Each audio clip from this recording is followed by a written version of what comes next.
It's great to be back, and one thing Lou left out is his major role in those Trieste courses, in which he was the co-director after the first one, and really carried a lot of the load. So thanks very much for inviting me.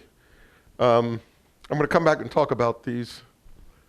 These are mainly starlings, except for one hawk that you'll see that's driving some of the actions there.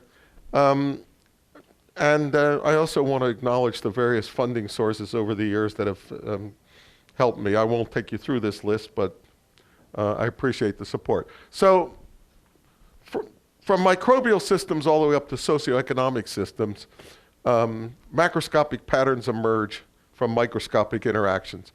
The person at the right is my late colleague, John Tyler Bonner, who just died. In fact, the memorial statement for him will be read at the Princeton University faculty meeting on Monday next week. And John was the one who did the fundamental work on the cellular slime molds and showed their importance in addressing a number of issues, largely pattern formation, but also the social dynamics of collective phenomena. John was a wonderful colleague and a real gentleman. So when there are patterns that are going on multiple scales, this inevitably leads to conflicts between levels. So for example, tumor cell growth is an example of the breakdown between the breakdown of the commons. Tumor cells do better within a host, but ultimately they're going to lead or can lead to the demise of the host. And also going back to these starlings, it leads to the need to scale from individuals like this, fantastic patterns that one sees, to ensembles, and then back down again to look at, and I'll come and talk a little bit more about this later, about the consequences for individuals and the trade-offs in terms of their interest. These are public goods problems. What's the public good in the starling? It's information about what to do, and it's also confounding the predator. So if those actions confound the predator, that's great for the group, but why should individuals take risks to be part of that? Public goods problems are widespread, both in biological contexts like the termite mound that you see on the right, but also in socioeconomic and biological context in which individuals are sharing some common resource. What are public goods? Well, Paul Samuelson, the late great economist, said they're goods that everybody enjoys in common in the sense that one individual's consumption of it doesn't affect another individual's ability to enjoy it. They are what's called in the literature non-rivalrous, but they're also understood to be non-excludable, meaning I can't prevent you from enjoying the clean air. And in that sense, they differ from what are called common pool resources problems like fisheries or aquifers. But these are really ends of a continuum, and for the, because if these are different because if I take fish out of the ocean, they're not there for you to enjoy. But for the purposes of this lecture, I will lump them together, and in the literature, there is really a continuum between them. One often thinks about common pool resources as public goods with congestion. One can formulate them in that way. So problems of public goods and common pool resources, and I will probably mainly just call them public goods for the rest of the lecture, are central to our future, to the future. This is in Beijing, showing what the decline in air quality. Anybody who's ever been there or read about it knows about this. And yet, despite the importance of maintaining clean air and things of that sort, we are eroding our public goods.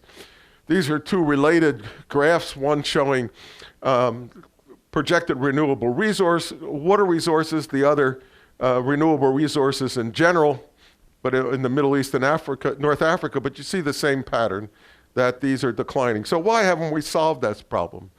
I will come back to that a little bit later. So public goods and common pool resources problems are central in ecology. I've already talked about information and tumor growth. Organisms in the ocean will produce siderophores that help chelate iron and other critical things they need. But why is that a public goods problem? Well, if those siderophores are out there, that material, that iron is available to everybody, so why not just sort of steal what's already been produced? The use of water by plants is a public goods problem. Eduardo Zeo was a graduate student of mine working with me and Ignacio Rodriguez at Turbay. Plants take up water, obviously, and they have to balance assimilation and evaporation through stomatal growths. Now, if I'm the only plant in the world, I'm going to conserve that water underneath the meat so it's available for me in the future. But what if I'm not the only plant out there and the water is not staying under me? We looked at this by looking at the mixing rate and found what the optimal in an a game theoretic sense, the evolutionarily stable strategy would be as a function of the mixing rate. What did plants take up? We looked at a game theoretic model. If the mixing rate was low, they took up very little, leaving much for the future. But as the mixing rate increased and it became open access, the game theoretic optimum was to use more. And this comes up over and over again. I'm not going to talk about it, but we've looked at the investment by this is with Ramanand Lakshminarayan and graduate student Sarah Drohan and David Smith, at how much hospitals will invest in protecting against antibiotic resistance bacteria arising. And again, it's very much a function of, in this case, how big the hospital is, how big the city is, whether the patients that I discharge are likely next time to come back to my hospital or some other hospital. Is it a common pool problem or is it my problem? So fisheries and aquifers, and I'll come back to talk about this example a little bit later, presenting analogous challenges to what the plants face.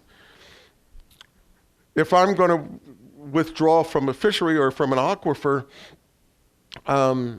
if it's mine to preserve, and Colin Clark pointed a lot of this out, then I'm going to be much more prudent in its use. But if it's an open access situation, then all bets are off. Nitrogen fixation is a public good problem.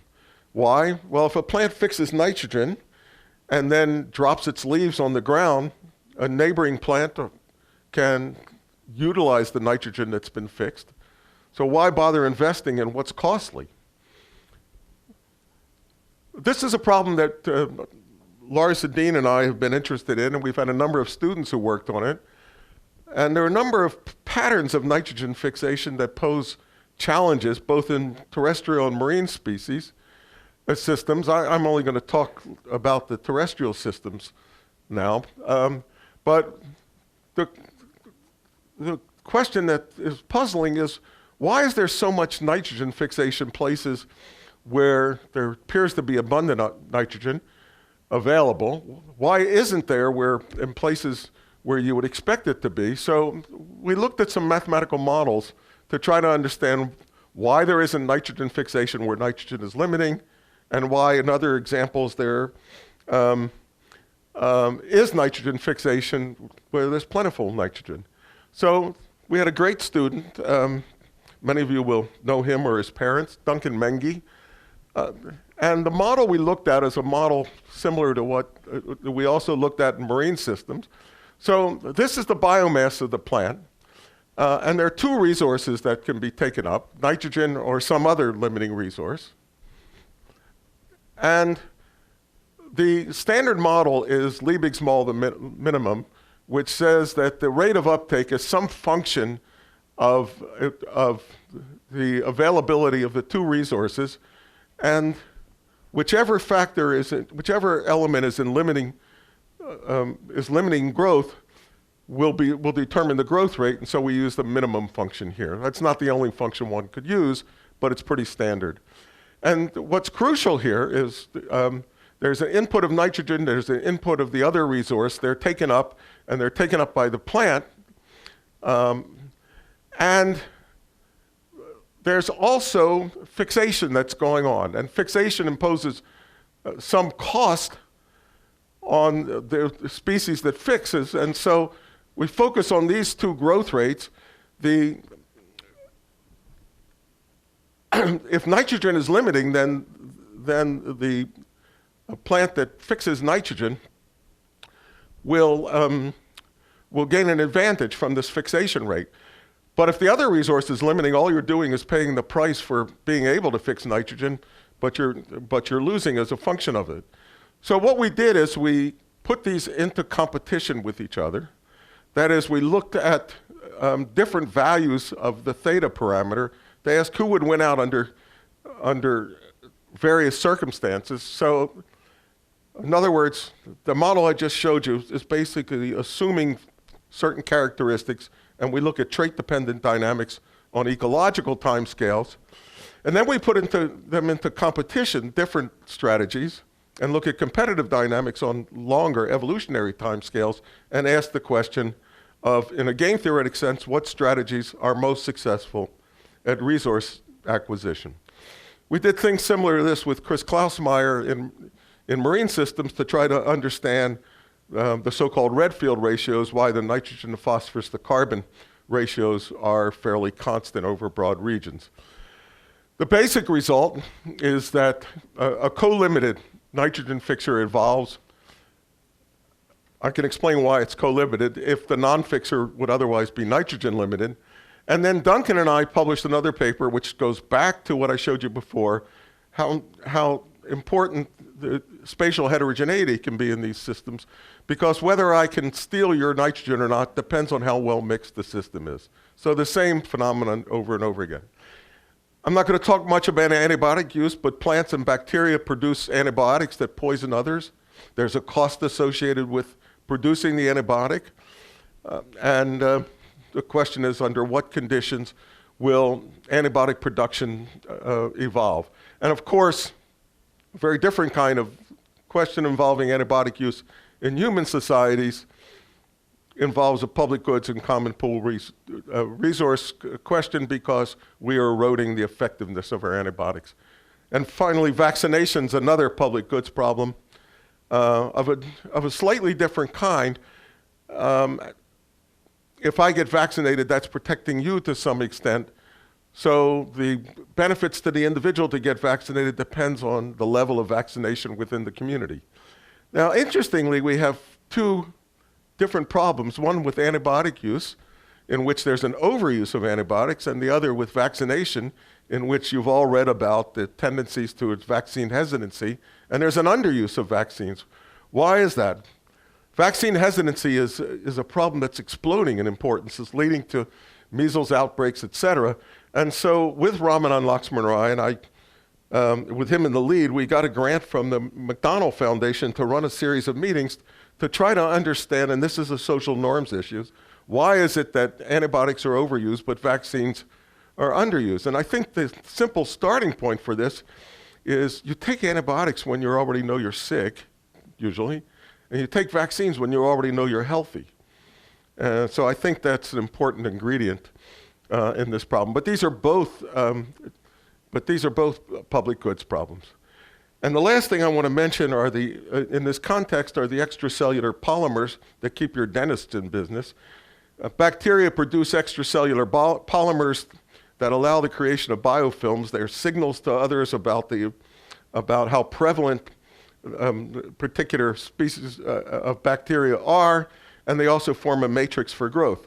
It's costly to produce these, and yet they're essential for the production of the biofilms, which enhance the fitnesses of individuals. And so bacteria cooperate. They cooperate through what's called quorum sensing, where they send signals, and which are costly. Bonnie Bassler and I had a wonderful student named Kerry Nadell. He's now a professor at Dartmouth. And the idea was to try to understand the production of these extracellular polymers, which leads to, in the technical term, slime, that are produced, and the production of biofilms. Some species produce these extracellular polymers at low cell densities. Pseudomonas aeruginosa produces it at high cell densities, and Vibrio cholera produces the signals at low cell densities, but in both cases, these are signals.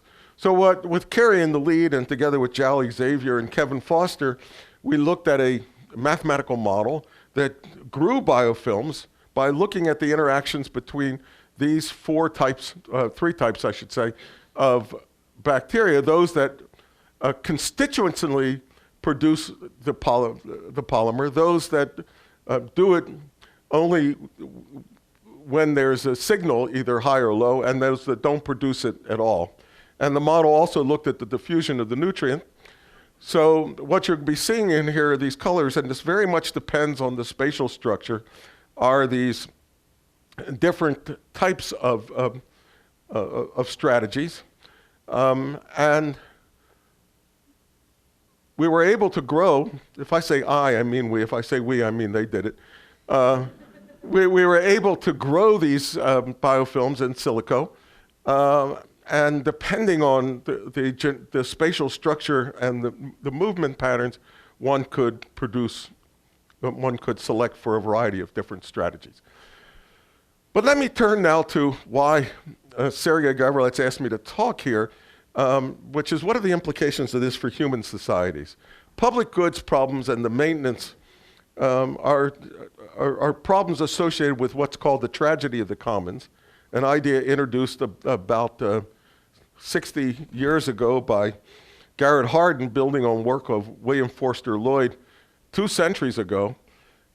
William Forster Lloyd pointed out that there are lots of situations where there's sharing of common resources, and how do these get resolved in human societies? If they don't, they lead to what Hardin called the tragedy of the commons. And what Hardin said is the solution to these problems is by mutual coercion, mutually agreed upon. A very nice little phrase, but what he mainly meant was there had to be a role for government to impose rules that maintain this. But it was left to Lynn Ostrom, a late colleague of mine, to show that you didn't need a big role for government. This could arise from the bottom up as long as you had a small society of fishermen, for example, that small societies come up with norms that allow them to cooperate and to sustain the norms. Now this gets harder as those groups get larger, and I'll come back to that at the end. But the small groups formation creates modules that allow for better cooperation.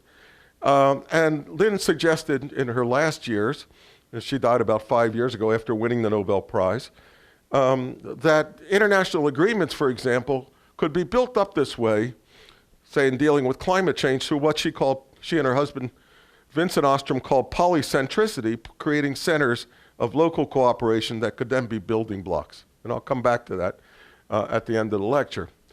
So let me take you through some of these sorts of agreements. First of all, with work with Avinash Dixit, a great economist, and Dan Rubenstein, a great ecologist. Dan works in East Africa. In East Africa, herdsmen share grazing grounds.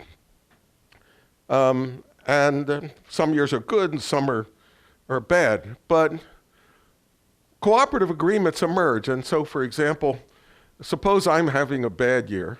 That is, the climate, the weather conditions are very bad, and there's not enough there to feed my cattle. So I asked my friend Dan Simberloff back there, I said, can I send my cattle over to graze on your land? And you see, he says no, because he's already looked at the model and made a calculation. But I say, but Dan, next year, the situations could be reversed. And so the question is, should he accept my arrangement? Well, I'm going to explain to him why maybe he should.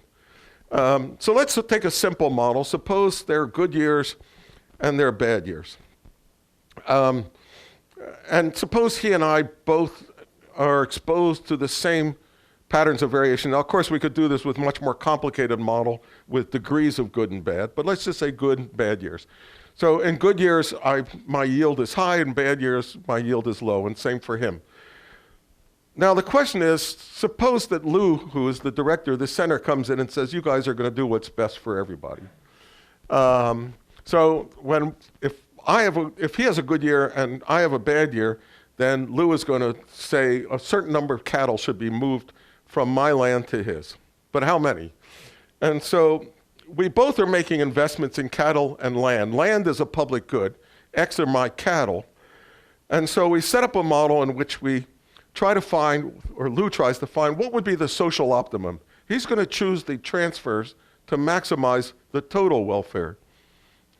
And what I'm going to lay out here, I think, is the way to look at many of these problems in a series of 3 or maybe 4 steps. First of all, we construct a function of this sort. He's got some working group in here to do that. This is the total welfare of the system. So A1 x to the alpha is the payoff in area 1. A2 x to the alpha is the payoff in area 2. A1 and A2 are the yields in that particular year. And so given A1 and A2, we move M cattle that leave this area and go over here. What are these terms down here? Well, these are just the cost of my investment. They don't depend on my strategy, except to the degree they depend on X and Z. They don't depend on the A1 and A2. But this is the cost of investing X1. You can do this with a fixed cutoff too, obviously. So X1 plus Z1 is my total cost, and it doesn't have to be quadratic, but it's got to be something that goes up faster than linear. So this is the total welfare function, and he maximizes this and finds out what M should be. A very straightforward problem. It doesn't have anything to do with my decisions or Dan's. But then the next question is, Lou says, I'm going home. You guys are going to work it out for themselves. Is this self-enforcing? And now Dan has to make a calculation which is based on his discount rate, which may be high. In other words, how much does he care about next year compared to this year? If he cares a lot about next year, then he'll accept my deal. But what if he doesn't? If not, he may come back to me and say, I don't want all your cattle, but you can send me 10. I know I can only send you 10 next year if the situation's reversed, but that's what's called a second best solution. It's not the collective optimum, but it's better than if everybody is just trying to optimize their own payoff. So 3 steps here: social optimum, Nash equilibrium. That's what it's self-enforcing means. And if not, are there second best solutions? Now, there's one other factor, and that's why I said 3 or 4. In these herder societies, kinship and pro-sociality are important.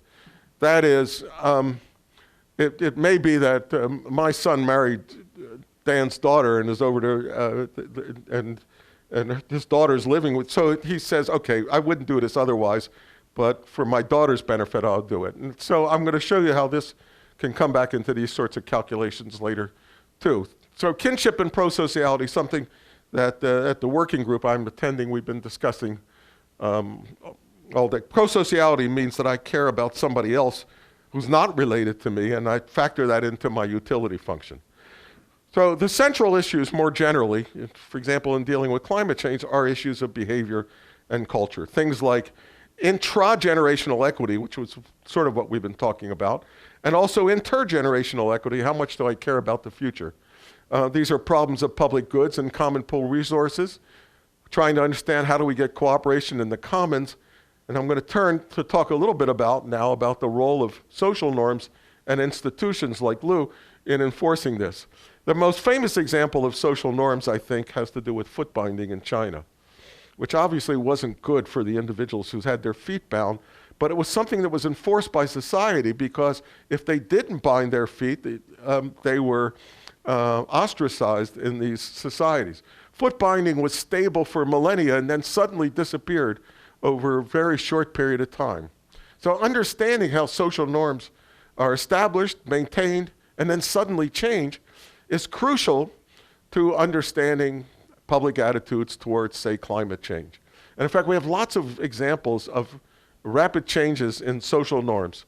Smoking in public places, gender equality, attitudes towards gender equality, racial equality. You saw what happened with flying of the Confederate flag in South Carolina, how quickly the social norm changed. Can we change norms with regard to climate change? And what's the role of leadership and the development of consensus? Okay, so fairness norms, which is Lynn Ostrom's idea can provide a way into these problems. This is work with Alessandro Pavoni and Maya Schluter, both of whom I still collaborate. Maya was a postdoc with me, and Alessandro spent much of his graduate study in my lab. Maya had worked in Uzbekistan on water withdrawal systems from aquifers, but this was really motivated by work on fisheries. And the idea is there's a fishery, and we're all withdrawing from the fishery, and we can, following the example I just showed you, we could all agree to withdraw at the social optimum, or we could all just do whatever we want, or some of us could agree on the social optimum and some of us be selfish. So we looked at a model initially where we have cooperators and defectors. The cooperators are those who withdraw at the social optimum.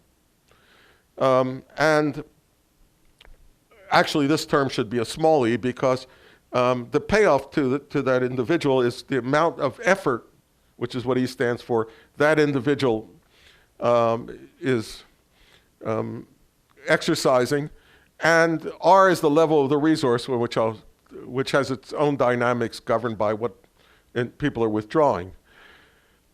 The payoff to the defector is going to be a higher function depending on his effort and the resource level. But then there's a cost because the cooperators get together and they say, we will punish the defectors. We won't do business with them, okay? And so I won't, this is the reduction in the fitness of the defectors. It's based on the difference between the payoffs. But the most important part is this so-called ostracism function, which depends on the number of cooperators. So the dynamics we have here is we have a certain number of cooperators, we have a certain number of defectors, and the cooperators are imposing a cost on the defectors. The dynamics of the change in the frequency of cooperators is given by this equation here, which comes straight out of, this replicator equation comes straight out of game theory. And there's a separate equation, which I didn't show you, for the dynamics of the resource. And this is what the output of that model looks like. On the bottom axis is the frequency of cooperators. On this axis is how selfish the selfish individuals are. In other words, if it's, this is the amount they withdraw compared to what the cooperators withdraw. If it were 1, then they would be basically cooperators. If it's 3, they're really selfish. And what we find in general is a general pattern, which is there are 2 possible equilibria. This is what's called a coordination game. That is, you may end up heading down to a highly exploitative situation where there are no cooperators. But if you can get the number of cooperators above a certain threshold, then the system goes to a cooperative equilibrium. Not a cooperative equilibrium that's the social optimum, because not everybody's cooperating, but just like in the other example, it's a second best solution. Essentially, you're better off than you would be if it's everybody for themselves. Now, we continue work on this with Andrew Tillman, part of his thesis work, and James Watson, who was a postdoc with me. And the main difference that Andrew imposed was he said, okay, let's allow not just for the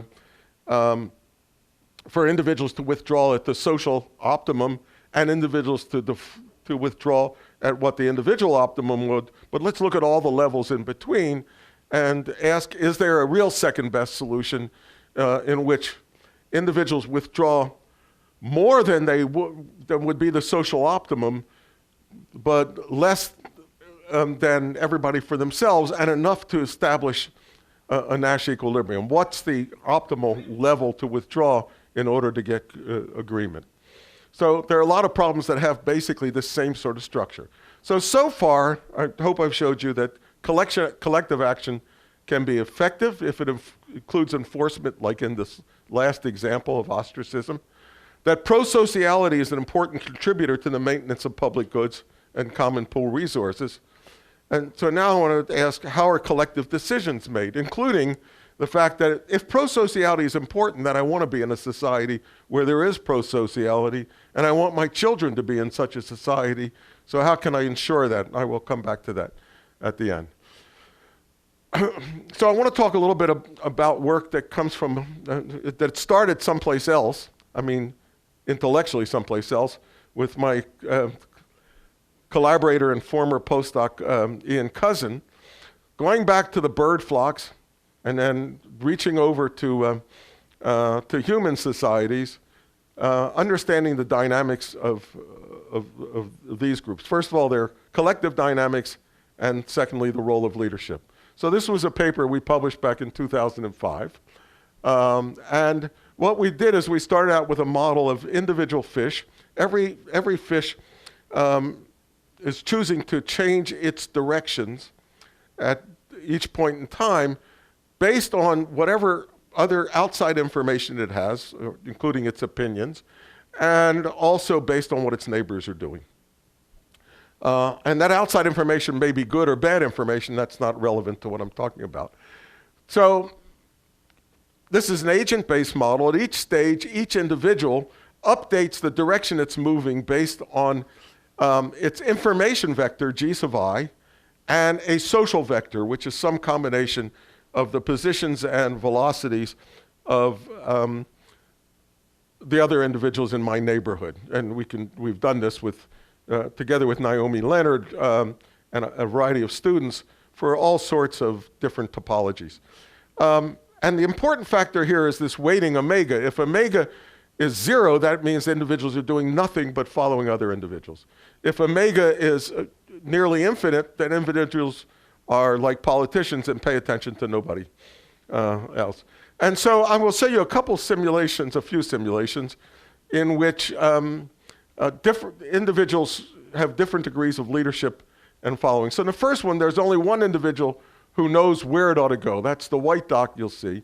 And she wants to move up here, and the other 99 individuals are just followers. But because the leader has some component of social information, that this glob doesn't go anywhere, at least not on any reasonable time scale. But if I change that to 5 leaders, they find their way to the front, like in the slime mold, and the slug moves haltingly, but up towards the goal. And if there are 10 individuals there, the group moves very quickly up towards the goal. So this shows us that it doesn't take very many. Now think, this is about fish orienting in space, but think about it in terms of attitudes and opinions in our societies. So it shows that it doesn't take very many individuals to lead a group. These are groups of different sizes. This is the proportion of informed individuals. It's probably more informative to look at it in terms of the actual number of informed individuals. And you see, no matter how big the group size, by the time you get up to 5 or 10 individuals, the group moves rather effectively towards the goal. This is the speed or accuracy with which it moves. Now, what if not every, that was where all the leaders were going the same place? What if they're not going the same place? What if they disagree? Well, a variety of things can happen. I'll just show you one. Here's 5 individuals want to go north, 5 want to go south. The group can't decide, and it splits apart. In other circumstances, they may go up and go back and forth between the goals. So when does this happen? And what do you need to develop consensus? Well, it turns out, and I will come back to this point later, but what's very important here are the independents. What's very important are those who are undecided and can provide the glue to hold together the population and to create the sudden shifts. So collective decision-making is crucial to solving public goods problems. And one of the questions that comes up is, okay, what's the optimal strategy? How many neighbors should one depend upon this in a leadership situation? This is a slide produced by my former student, Danny Grunbaum, although when I told him about it, he didn't remember it. Danny was working on krill and how they oriented in space. That's a whole separate story, but let's suppose that krill are searching for food, and this is some resource spectrum. Well, if there's only one krill there, and it's here on the resource spectrum, the simplest thing to do is to follow some gradient and end up here, which is too bad because she'd really rather end up here, right? So some degree of information sharing would obviously help the situation. So suppose everybody just shared information and decided to follow everybody else. Well, then you get everybody in one nice little cluster, but wouldn't have anything to do with where the resource was, right? So the best thing to do from the collective point of view is to have some leaders and some followers. Maybe permanently, or maybe individuals take turn, whatever. But that may not be a game theoretic solution. Suppose that the group is doing that, I just come along and free ride on it. It's costly to gather information. So the question that arises is, how does selection at the individual level shape the trade-off between tracking resources and tracking other individuals? Behavioral ecologists will be familiar with this, with the producers and scroungers and things of that sort. So we've done a number of things in this category. I will tell you, the questions are: how many leaders, how many followers, what would be the group optimum? Same thing that came up in the other examples. Is there a Nash equilibrium, and otherwise are there second best solutions? And what are the lessons we can draw for cooperation in public goods situations? So I had a student named Eleanor Brush, finished up a few years ago, who set out to look at this problem. Now, I've been working with Naomi Leonard, who's a control theorist, for a number of years. And Naomi has been very interested in collective behavior in animal populations because she puts out sensors in the environment which communicate with each other, and she's interested in distributed control. But there's a big difference between what she does, which is top-down, and what animal groups which will do, which are bottom-up.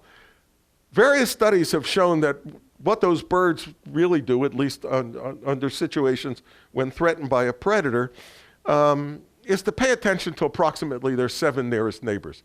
It's not a geometric thing, it's more of what's called a topological thing, because it's the number of neighbors and not how far away, given that they're not too far. And so Naomi took that work, and in her group, she showed that actually made the groups the most robust and most able to navigate. But what Eleanor did was to say, okay, but I'm an individual fish or bird in that case. Why should I care? And so in this paper, we looked at, remember what we means, we looked at the game theoretic optimal strategies, and it depends on whether they're trying to escape from predation or whether they're collectively looking for food, et cetera. Going back to the work with Ian, we then set out to ask the question, okay, what can we learn? First of all, how can we modify the original model? And I'll tell you about that. And secondly, what can we learn about human societies from this? So in this paper, which we unfortunately called uninformed individuals instead of unopinionated, that they can promote democratic consensus. And there were 4 steps in this. First of all, Ian does experiments where he trains fish to targets and then looks at how collective behavior emerges. Secondly, were the models I've already told you about. And third are some models of decision-making in human societies. And I forget what the 4th was I was going to tell you about, but it's okay. As I mentioned to you before, we found out that unopinionated individuals are really important to deriving consensus. So this is what we did. We said, okay, suppose now I've got a subset of individuals who want to go here to A and a subset who want to go to B. The subset that want to go to B is smaller, but they're really more stubborn. So they really hold to their opinions longer. So this is the strength of the minority opinion. And the question is, what's the probability of reaching the majority target? And not surprisingly, that depends upon how stubborn the minority is. Think about the political parallels here. So if they're not very stubborn compared to the majority, then you're going to end up at the majority almost certainly. And this is exactly what you would expect. These are different strengths, different underlying strengths. The the more stubborn the minority is, the more likely they are to win out. But then we looked at another feature, which is we threw in what you saw there were no uninformed individuals, no unopinionated individuals. Suppose you increase the number of unopinionated individuals, then things get interesting. As the number of opinionated individuals increases, that increases the probability that the majority viewpoint will win out. That is, the stubbornness of the minority becomes less important up to a certain point. But eventually, you're just going to swamp this with uninformed individuals. And if you swamp it with unopinionated, I'm trying to clean up my language here, unopinionated individuals, you end up with almost a random thing where the probability where nobody's opinion makes much difference. So you would expect that, an interesting outcome anyway. So there's an optimal number of unopinionated individuals. We then looked at some models of human decision-making, borrowing from this model of Wheppe and also model of Peyton Young. That was the fourth one I was going to tell you about. But let me tell you just about the structure of these models. We have a network with a large number of nodes, essentially a random graph. The graph degree means the number of connections an average individual has to other individuals. So individuals have opinions, and they go around, they ask everybody else, what's your opinion? And a focal individual will change its opinion with a probability that depends on the number of individuals with other opinions that it's connected to. And there are a lot of models of this sort that we've looked at and continue to look at. There's also a random probability of just spontaneously changing your opinion, having nothing to do with anybody else. And then on a longer time scale, individuals can make or break their links. Longtime members of the Republican Party might decide this isn't my home anymore, I'm going to switch and become a Democrat, or vice versa. And so there are two time scales. One is you make opinions based on the group that you belong to, and two, you choose to join or leave groups. And similar phenomena to what you just saw exist. Individuals have a preferred state, and that preferred state can affect these probabilities. Now, in the last part, I wanted just to ask, can these models of cooperation be extended to the global level? Lynn Ostrom, in one of her last papers, as I mentioned earlier, talked about a polycentric approach for coping with climate change. And Andrew and Avinash and Tillman, Avinash Dixit and I have looked at models of that sort, and I'll tell you a little bit about the structure of those models. So the population is now organized into groups. In related work, we're interested in how these groups get formed. And individuals make decisions based on what's going on within their group and what's going on in other groups. And the simple structure of the model is the following. The fitness or the utility of an individual I in group G is some function of its investment in itself and in the public good in group G. There's this familiar cost function now, but there's an additional term which is the utility minus the cost of the other individuals in your group multiplied times how much you care about them. That's your degree of pro-sociality. Now, there are other variants on this. You can care about individuals in other group, et cetera, but I just want to make it simple. So Z of G is the public pool in group G, and that may be based not only on the investments everybody in your group makes, but makes some leakage of the benefit from other groups. For example, if you're dealing with clean air or something of that sort. Gamma is the pro-sociality within the group, and X and Z are, as already earlier, the private and public efforts. Avinash had looked at a single group before, found a game theoretic solution for X and Z, and he found that if pro-sociality is low, below some threshold, there's no contribution to the public good. But if the pro-sociality gets above a certain level, then there will be positive contributions to the public good, and you can get cooperative solutions. In the limit, as gamma tends to 1, that is, you care about others as much as you, the solution will move to the collective optimum. But what Andrew and Avinash and I have done is now to look at the structured population where you optimize the utility with respect to X and Z and show that the public contribution at the global level can emerge, just like Lynn Ostrom proposed, because of local pro-sociality. It can produce global cooperation. But where does this pro-sociality come from? And Avinash and I have a paper showing that parents can instill this. That's in this paper here. So how does the model in this paper work?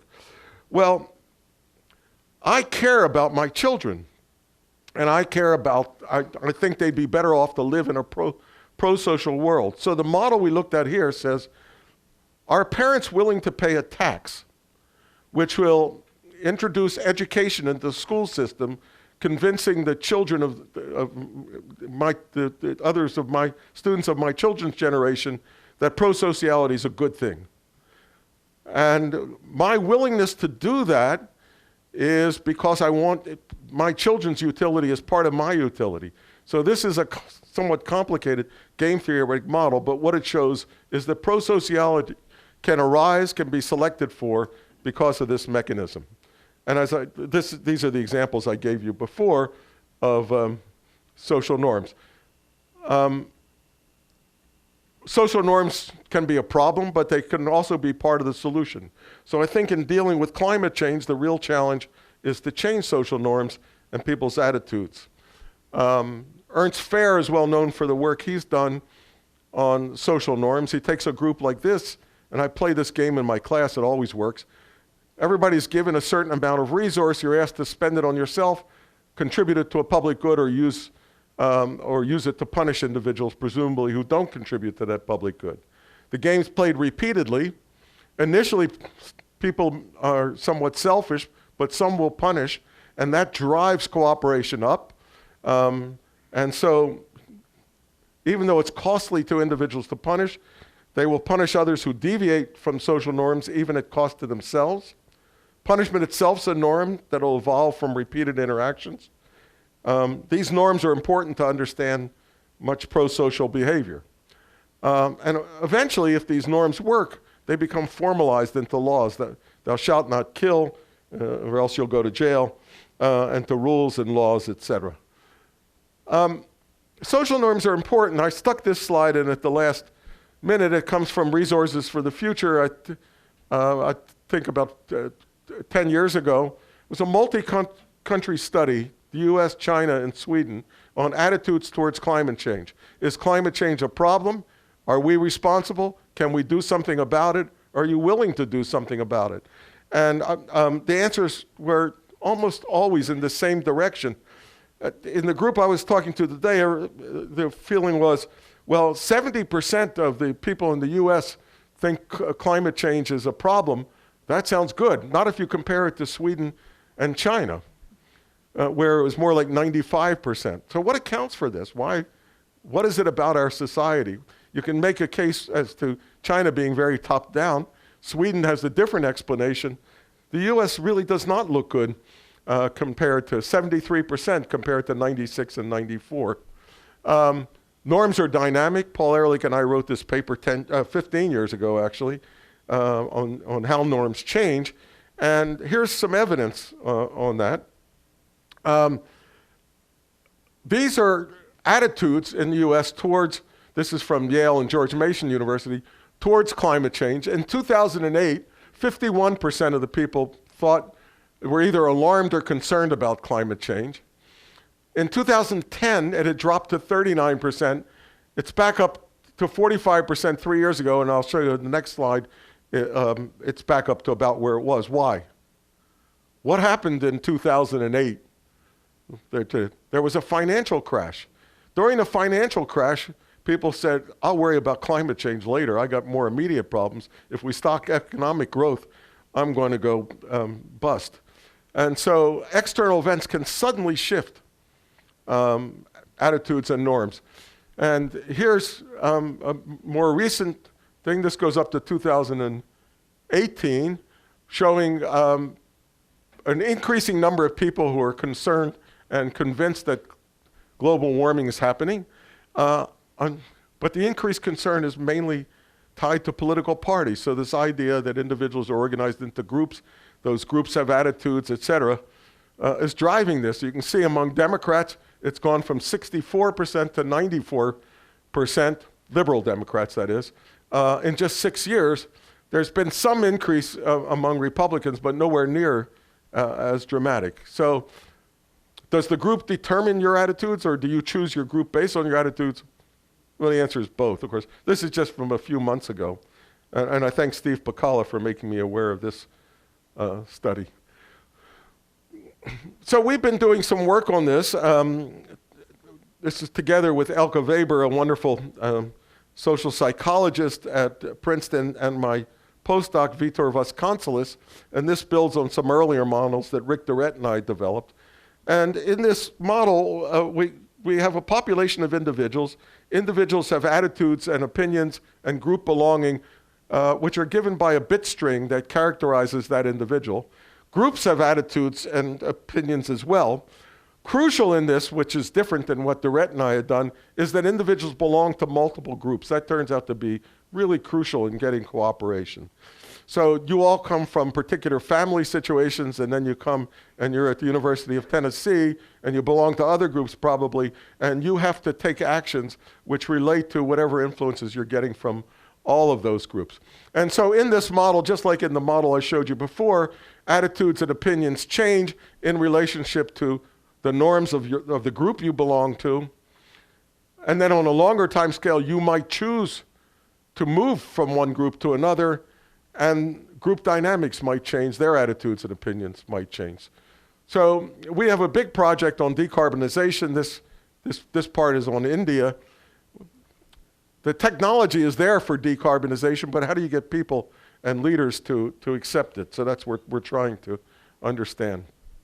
In related work with Vitor, Phil Hannum, who was a graduate student at Princeton, and George Pacheco, who was Vitor's major professor, we're looking at Lynn Ostrom's ideas in terms extending that model I just showed you up to where the players are nations. And the basic model here is that individual nations belong to groups. That could be like NATO, the UN, the WHO, et cetera, or just some separate agreements on trade, which we used to have. And you pay a price to belong in the group, and if you're not in the group, you're an outsider. But you can belong to multiple groups. You see, that's crucial here. And then once you're inside that group, you can pay an additional price which says, okay, I'm going to mitigate. But your decision to mitigate is based on your membership in all of the associations you have. There's an additional cost, there's an additional benefit to belonging for it. And also in separate work, we've been looking at the dynamics of political polarization. In addition to whether to mitigate or not, you actually make decisions as to whether you're to join a group or not based on the preserved's payoffs. And I'm not going to take you through the details of this model, but this is the output from the model. One of the interesting things, of course, is that you can get cooperation in international agreements. But to me, the most interesting thing is this is basically the number of overlapping groups that an average nation can belong to. And increasing the overlap of group belonging increases the non-excludable public good that everybody benefits from. So there's some hope there. So let me conclude from that model is that sustained cooperation is possible, even though there will be some nations still free riding. Just like with the fisheries example I showed you, most international agreements are structured so they don't go into effect unless the number of countries that sign on is above some threshold. It's basically the same thing. Cooperation in small club configurations yields larger non-excludable public benefits. That's what you see here. So just to conclude the lecture, public goods and common pool resources problems represent fundamental challenges, not only in biology, but in socioeconomic systems as well. We need to address them to deal with climate change and other global issues. Collective action can emerge from local interactions. The problem is played out on multiple scales, and collective decisions from the bottom up can impose mutual coercion, mutually agreed upon. And finally, linking these is key to understanding the management of the commons. So thank you very much.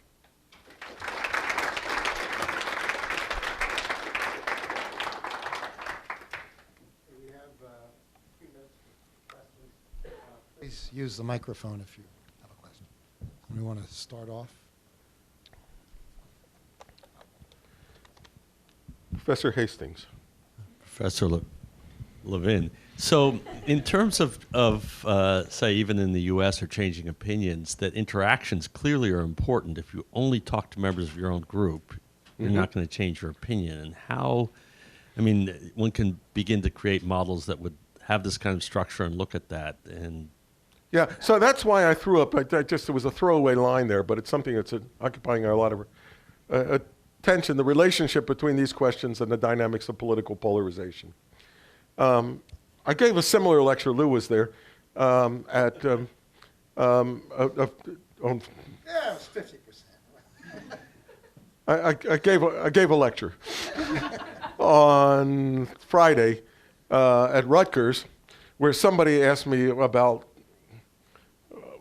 how to explain what's going on in the White House now. And I said, to understand what's going on there, you have to understand that it's not the product of one person. It's a product of increasing polarization in our society. And the increasing polarization in our society means that there are factors I didn't talk about, like punishment for deviating from the norms of your group. Well, I mean, I talked a little bit about that with it, but not in terms of opinion dynamics, and how difficult it is to go out and interact with other groups. And that's leading to an increasing polarization in our societies and in our Congress, which co-evolves with opinion formation. So I think that's an important ingredient of what's going on here. And I don't know if it's a mystery, and I think it is to some extent a property of the particular system of governments the U.S. has. It's interesting to compare other countries in terms of how polarized they are, but we're seeing an increasing tendency globally, I think. Somebody else? I come from a very different background than nuclear physics. So it's very impressive, all the qualitative models you're having. How far away are you? You're too close, actually. Just yell. The question is, how close are you? How close are you to actually making predictions? You know, like weather forecasting, 50 years ago it was nearly impossible to go more than 1 or 2 days, and now they can go far. All these very, very interesting qualitative models let us understand society much better. But how far are you from having a big complex system where some of these coefficients are being determined, so you can determine what happens at the next election, or what happens with our attitude to climate change over the next 1 or 2 years? Or is that all possible now? Well, so there are various purposes that models serve. One of them is prediction about the future. I think the most useful part of these models is going to be understanding how it is that one affects,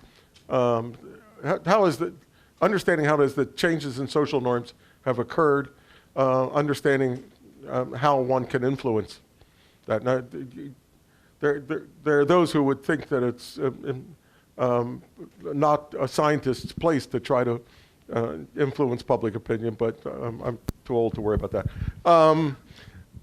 So the question is, so the work that we're doing on decarbonization in India doesn't set out to try to predict, is this going to happen, but we're trying to couple in surveys of people. How is it that you make your decision? I mean, this is what the surveys are. How do you make your decisions? Whom do you listen to? Where are the critical nodes in the network? You know, those sorts of models were extremely influential in recent elections. Duncan Watts and others have looked at how information gets spread, where's the best place to insert it. So I think of these more with a different purpose. They're predictive models. I mean, it's the same problem that we have in a lot of evolutionary and ecological problems. Is as Francois Jacot pointed out, prediction about, especially about the future, is really hard. Prediction is going to be hard, but trying to understand how we got here is perhaps an easier problem, and maybe we can use that information to develop effective strategies. Also, related to that is the question of how do you structure international agreements to make them robust against cheating. That's not a prediction problem, I think, but it still seems to be an important thing to do. One more. Thank you, Sam. Hi, Paul. How are you? Very well. How are you, sir? So public good discussion has been very active as an area of research over the last few decades, and a lot of what has been sort of developed talks about contemporaneous interaction neighborhoods and groups.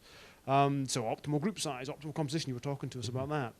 I'd be interested to hear you map some of that into the intertemporal counterpart. So my discount rate encodes an interaction neighborhood. It encodes a certain number of people that I'm willing to bear costs for today to benefit in the future.